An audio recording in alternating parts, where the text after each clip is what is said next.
son 3 décadas de destierro y desunión. 30 años de duro exilio, extranjero domicilio. Qué pena de son que canta mi errante generación.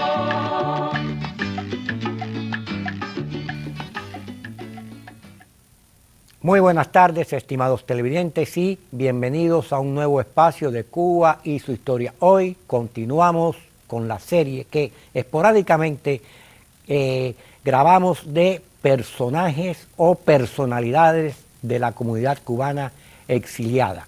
Y hoy nos acompaña el doctor Rolando Morelli. Bienvenido, Morelli, es un placer que estés aquí.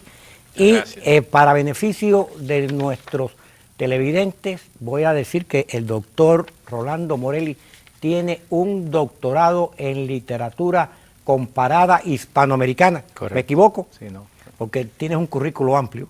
Así que para ser breve, voy a decir que eres profesor universitario, narrador, poeta, ensayista, dramaturgo y editor.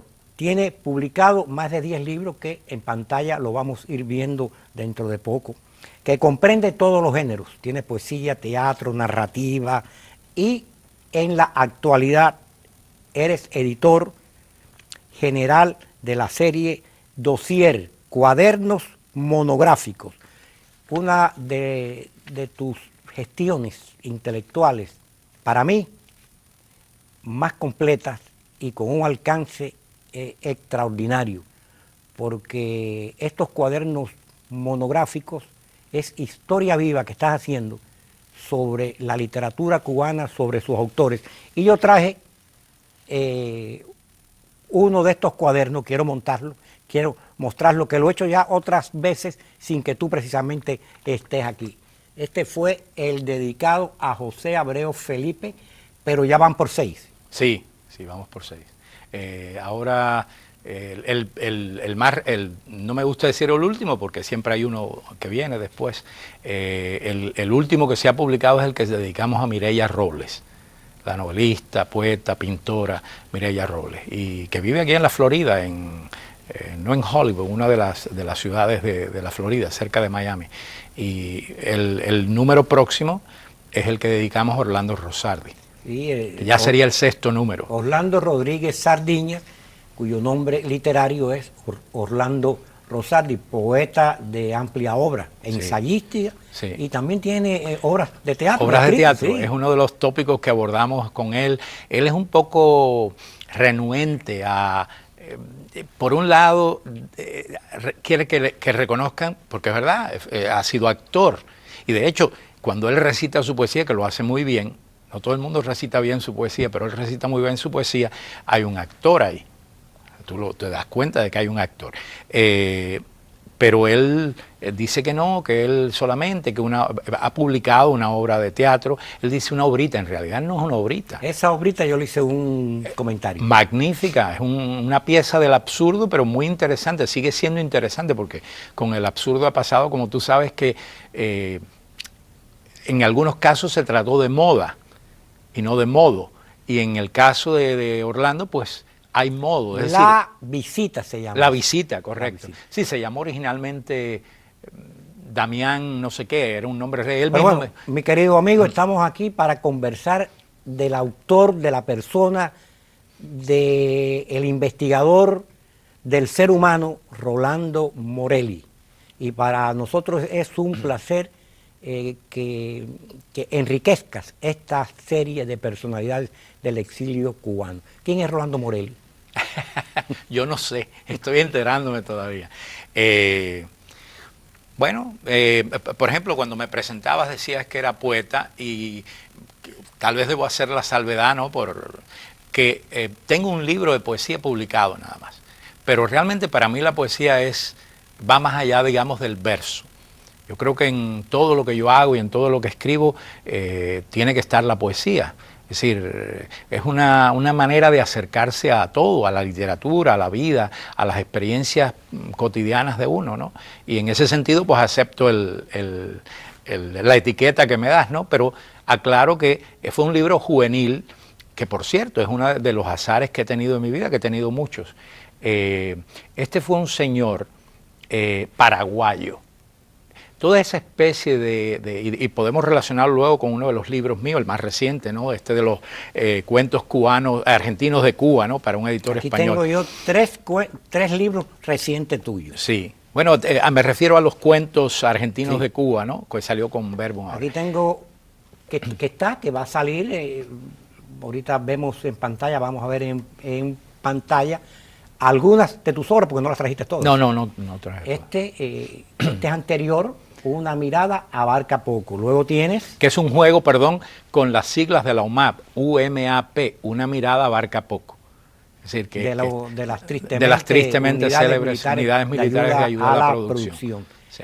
En tabla de barro y por otros medios. En tabletas. En tabletas de barro y por otros medios, que esto lo presentaste recientemente junto con Cuentos Argentinos de Cuba para un editor español, recientemente en la librería Altamira de Miracle Mike. Sí. Pero entonces yo te decía que este señor paraguayo lo relaciono con el libro porque este es un libro que recoge experiencias de argentinos que vivían en Cuba, todos de izquierda.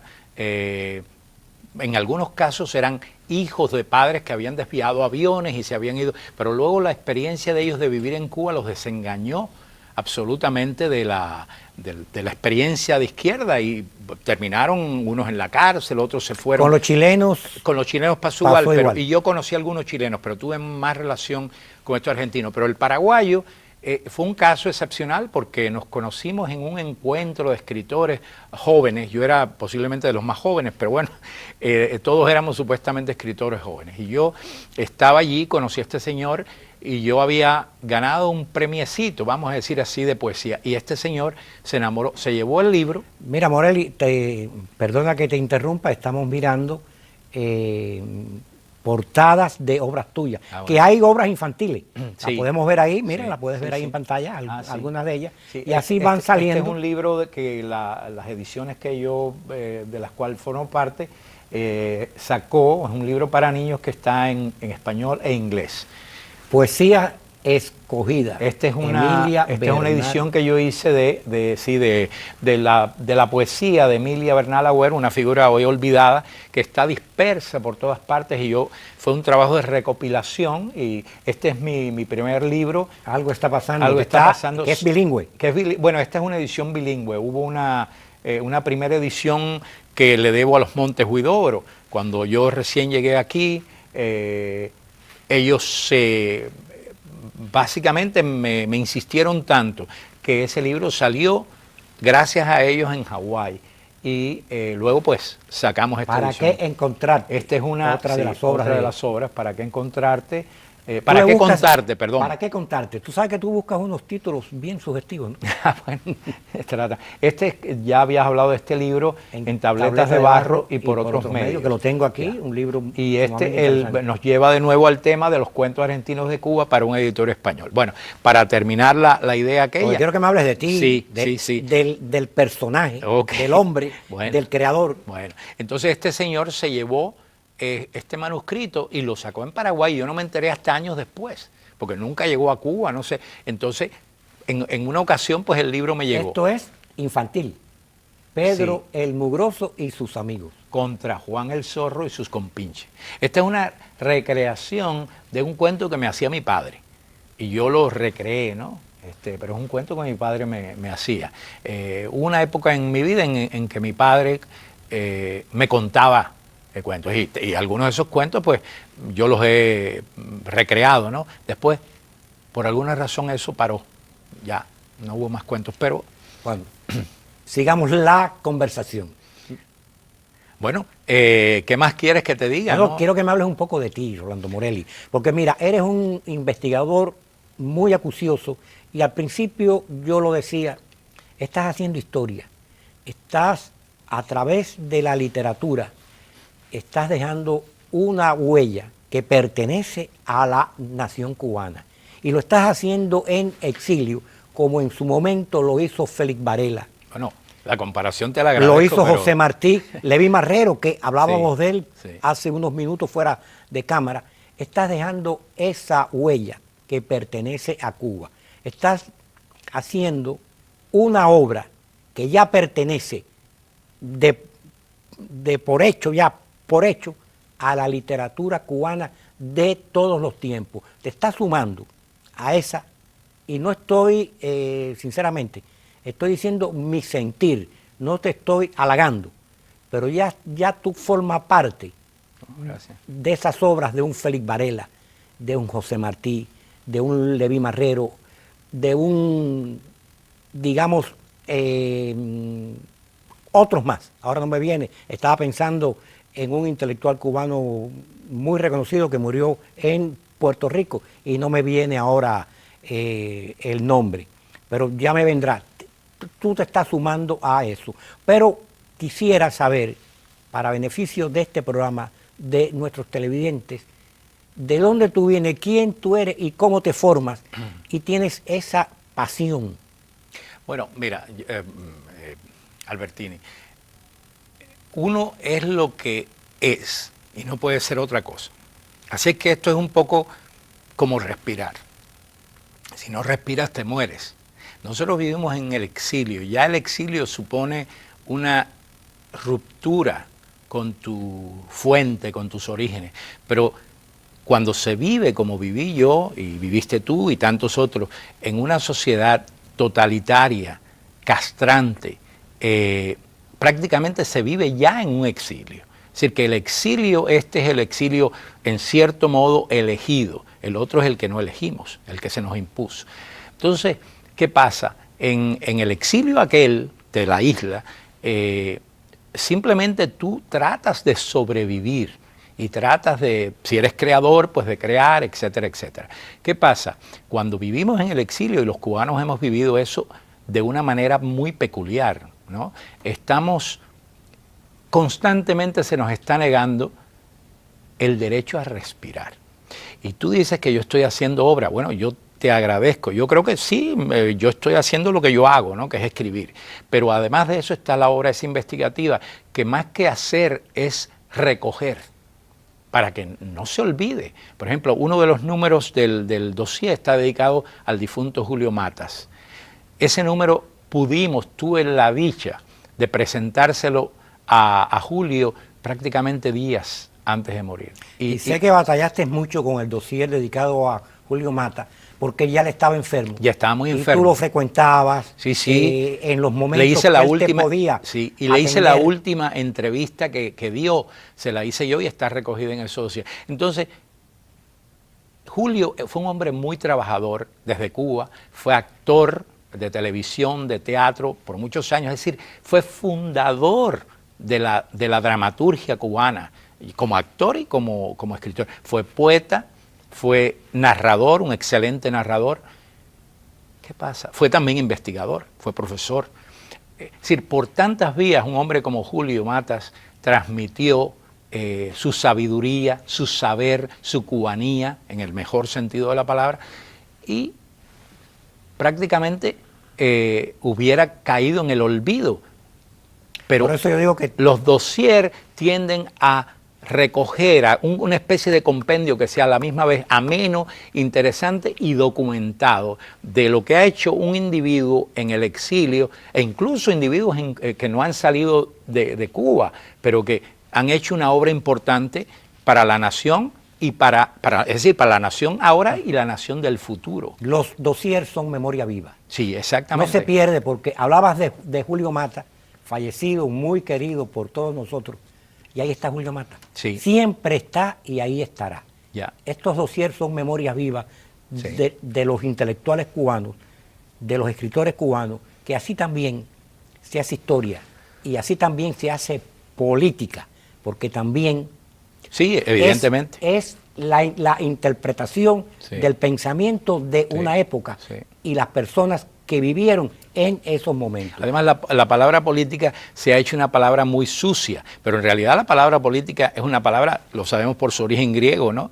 Es decir, quiere decir polis, es la vida de la ciudad, la vida La han querido de la convertir república. en sucia Claro, algunas personas por claro, intereses. claro. Político fue Félix Varela y Claro, era sacerdote. claro, claro. Político fue José Martí y es uno de los grandes. Sí, sí, no es el que intelectuales aspira a cubanos. ser elegido o reelegido solamente. Política haces tú en Claro. el seno de tu familia. Claro, exactamente. Las relaciones humanas son políticas. Sí, sí, son siempre. políticas, sí. Vives en Filadelfia. Vivo en Filadelfia. Salí, ya que quieres que te haga la historia, Que yo hable salí un poquito de yo ti, que eres reacio, que eres reacio. Bueno, yo salí de Cuba en el año 80. Es decir, que soy a mucha honra Marielito. Y creo que eres el primer Marielito en lograr un doctorado. Bueno, yo te hablaba de hace poco de mis, digamos, de mi llegada aquí. Yo soy Marielito. Llegué aquí, era profesor un día en Cuba y al día siguiente estaba sufriendo el primero de varios actos de repudio que sufrí. Y yo recuerdo que cuando llegamos, al principio los Marielitos eran muy bien acogidos, pero luego, como tú sabes que el difunto Fidel Castro, que El hombre que está dentro de una piedra. Sí, exacto.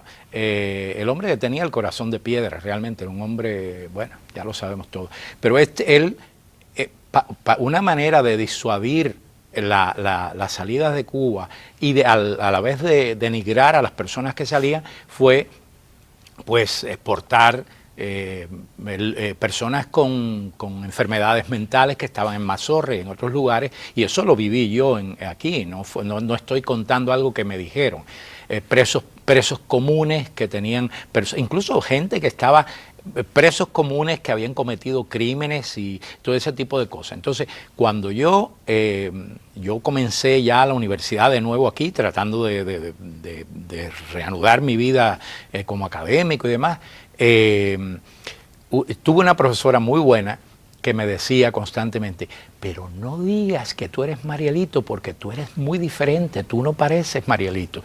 Y eso me irritaba grandemente, porque en primer lugar uno no sale ni salía entonces, mucho menos entonces. Salía de Cuba cuando uno quería, sino cuando uno podía y se le presentaba la oportunidad. Y yo me hubiera ido hablando en plata en un Tibor de Cuba, en cualquier momento y en compañía de cualquiera, porque simplemente una vez que tú sales de allí, tú eres un hombre libre y tú puedes hacer con tu vida lo que tú quieras, pero allí no se podía. Entonces, es como si a ti se te presenta en una cárcel la oportunidad de escapar y tú vas a decir, no, porque voy a escaparme, pero mira quiénes son mis compañeros. No, tú te escapas porque es la oportunidad de salir. Entonces yo le decía eso a mi profesor y me decía, no, pero es que hay muy mala opinión, porque la opinión sobre los Marielitos había sido exitosamente convertida por Fidel Castro. Es decir, al principio había muy buena acogida y luego esa maquinaria de fabricar calumnias de que hablaba... Si eso es verdad, que ellos etiquetean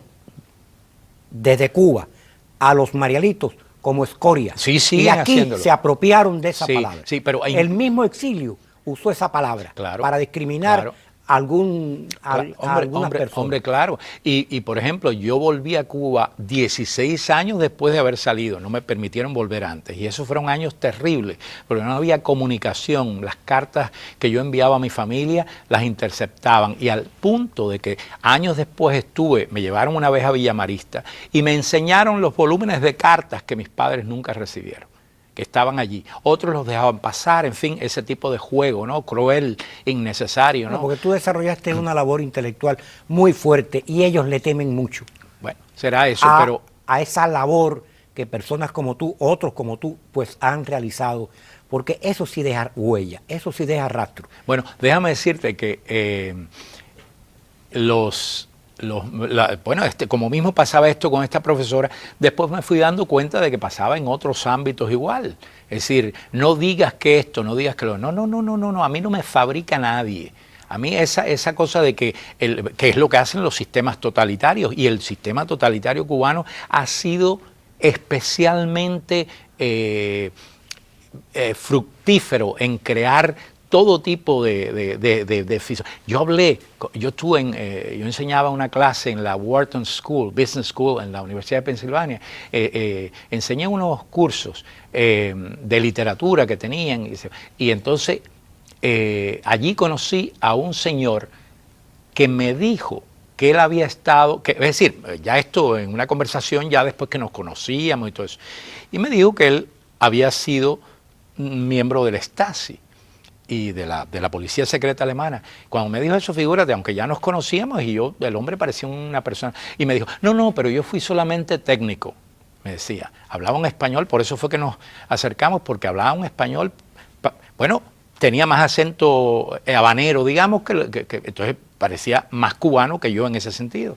Y el señor no voy a decir su nombre porque no vale la pena, y además el hombre está en política y ha ocupado cargos ministeriales y todo eso, y no vale la pena, ¿no? Es decir, no quiero por un simple comentario, tú sabes, que pueda...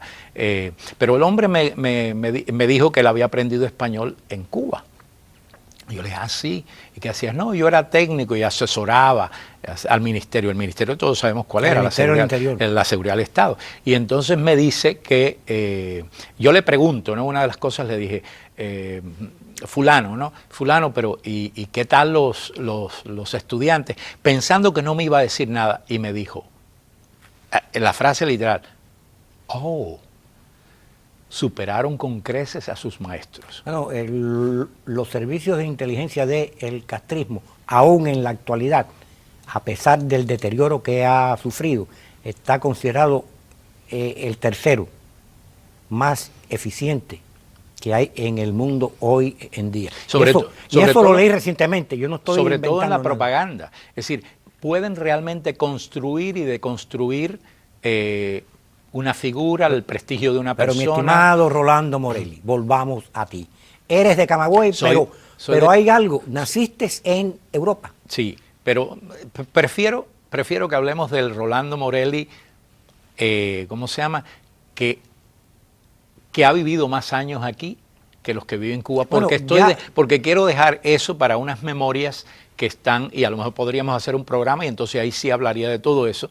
No quiero adelantarme a esas memorias, unas memorias que van a salir. Pero bueno, ¿eres camagüeyano? Soy camagüeyano porque crecí en Camagüey. Hay algo que me llama la atención. Sí. Como un Marielito, como dicen, fue a parar a Filadelfia. No, hubo muchos de esos porque te ubicaban. ¿Y ahí estudiaste tú en Filadelfia? Sí, yo fui primero a Penn y después me fui a Temple, de donde terminé el doctorado. Yo, ¿cómo se llama? Fui a dar... Cuando yo llegué, había estado a las afueras de Camagüey. Es que resulta muy difícil, es decir, porque vas hacia atrás. Y la mente creadora atropella las palabras. Bueno, entonces, pero en esencia, al salir de Cuba, veníamos a dar a Cayo Hueso. Y de ahí estabas en ese campamento que había allí provisional del ejército americano, y luego te ubicaban, no sé, con relación a la llegada, no sé, en diferentes puntos. Yo debía de haber ido a Arkansas, pero el día que yo llegué, me había hecho unas cortaduras en las plantas de los pies con el diente de perro en una playa que se llamaba El Mosquito, que era la última parada, en mi caso fue la tercera parada desde Camagüey, tuve Camagüey, 4 Ruedas y después El Mosquito. Allí estuve 3 días y pico. En esos días aquello estaba abarrotado, había por una parte presos políticos, entonces ahí me herí. El tiempo abajo. Sí, me lastimé, me herí los pies, y ahí cuando llegué con fiebre. Y una señora, siempre la recuerdo, una cubana muy coloradota, ella que se me dijo, pero sí, muy familiar, dice, mi niño, pero tú estás mal. Y yo me quedé así porque yo dije, Dios mío, se contaba todo tipo de cosas de que te devolvían a Cuba, bueno, entonces, y yo le dije, no, yo señora, yo estoy bien. No, mi niño, no, tú tienes fiebre, que se bueno, me llevaron a un hospitalito ahí, estuve una semana, y luego cuando me reincorporé al grupo con el que yo había venido, ese grupo ya no era el mismo, y entonces fui a dar a Indiantown Gap en el estado de Pensilvania. Y allí pues pasé 3 meses en ese campamento porque yo no tenía nadie que me reconociera. Y has hecho tu vida ahí en Pensilvania. Exacto, y a partir de ahí pues salí gracias a una pareja de cubanos que fueron muy, muy amables y me sacaron de allí. Estuve 17 días viviendo con ellos, luego ya empecé a trabajar, y entonces al año de eso pues volví a la universidad, empecé a tomar unos cursos en la Universidad de Pensilvania y qué sé yo, y luego ya fui a hacer mi doctorado más Rolando adelante. Morelli, se nos va el tiempo y tu vida es sumamente interesante, tanto en Cuba, que dijiste que eso es para otro momento, como en Europa, porque naciste en Europa, pero eso no hay tiempo ni quieres hablar. Planes futuros? Seguir escribiendo. Ahora... Por cierto, que se me olvidaba, ¿siempre quisiste escribir? ¿Cuál fue tu vocación sí, primera? Sí, fue esa. Siempre, yo desde recuerdo, que yo recuerdo así, a los 9 años yo le escribía todas clases de cosas. Mi abuela paterna fue una influencia muy fuerte y me leía y siempre me recomendaba y me daba. Además tenía una biblioteca increíble en esa época en Cuba y nunca me vedó ningún libro, sino me decía, bueno, eso tal vez mañana sea mejor, hoy podrías leer tal cosa. Y entonces así fui leyendo cosas que incluso estaban prohibidas en Cuba, pero que ya las tenía en su biblioteca. ¿Y te biblioteca. gusta enseñar también? Sí, la enseñanza me ha gustado mucho porque forma parte también de... Yo aprendo mucho cuando enseño. Lo que pasa es que ya realmente son muchos años y bueno, llega el momento en que te cansas, ¿no? de llevar agua al molino, ¿no? Pero sí, la escritura es mi vocación. Debo decirte que esos 2 libros que acabo de presentar en Altamira... Y que ya salieron en pantalla, pero los voy a mostrar otra vez. Aquí lo tenemos. En tabletas de barro y por otros medios. Ya salieron en pantalla. Y los cuentos argentinos de Cuba para un editor español. Que yo estuve en esta presentación, magnífica presentación. Sí. Luis de la Paz fue quien te presentó. Luis de la Paz, nuestro sí. amigo común, Luis de la Paz. Sí. Y entonces, bueno, pues ese libro se va a presentar en Portugal. Voy a presentarlos en Portugal, en Madrid, y es posible que haya 2 presentaciones en Londres. Así es que... Porque hay una cosa en ti, que eres un viajero incansable, bueno, pero no eres el turista habitual. Viajas y es más el tiempo que inviertes en investigaciones que en turismo. Bueno, es que, no sé, para mí viajar simplemente es desplazarme de un lugar a otro. ¿Qué es para ti Cuba, Rolando Morel? Bueno, Cuba es... Ya se nos está acabando el tiempo Cuba, y es una pregunta que se impone. Sí, Cuba, eso requeriría un programa para decirte lo que Cuba es. Cuba es un afecto, es un ser humano, un ser que se te ha muerto, de cuya memoria sigue viva y que tú quieres realmente preservar y realmente yo no pienso que voy a ir a morirme a Cuba. Estaba hablando el otro día con mi familia, precisamente eso, estábamos en una conversación y les dije eso. Les dije que a mí no me interesa que me entierren en Cuba, cualquier lugar es bueno para morirse. Si este país me ha dado la oportunidad de vivir de verdad y de vivir en libertad y de prosperar y de ser un ser humano pues este es el país donde quiero morir. Recuérdate que un creador cubano como Félix Varela pasó muchos años, sí, sus restos fuera de Cuba. Sí. Y Cirilo Villaverde, yo no sé si está en Cuba o no está en Cuba. Para mí eso es accidental y no me interesa, no como otros. Yo tengo amigos, como por ejemplo la difunta Pura del Prado, que pidió ser llevada a Cuba y sus restos Querido están amigo, allí. se nos acaba el tiempo porque es impecable. Bueno, oye, gracias. Gracias, Rolando Morelli, gracias a ti por la Rolando conversación. Morelli, por haber compartido aquí con nosotros en Cuba y su historia. Gracias y a ti. ustedes, queridos televidentes, sin más, hasta la próxima vez.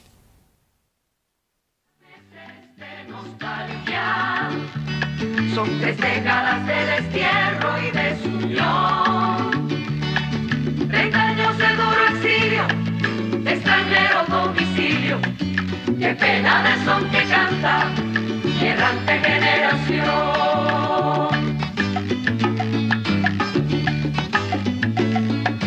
Armados más de esperanza que de metralla, allá en Girón, con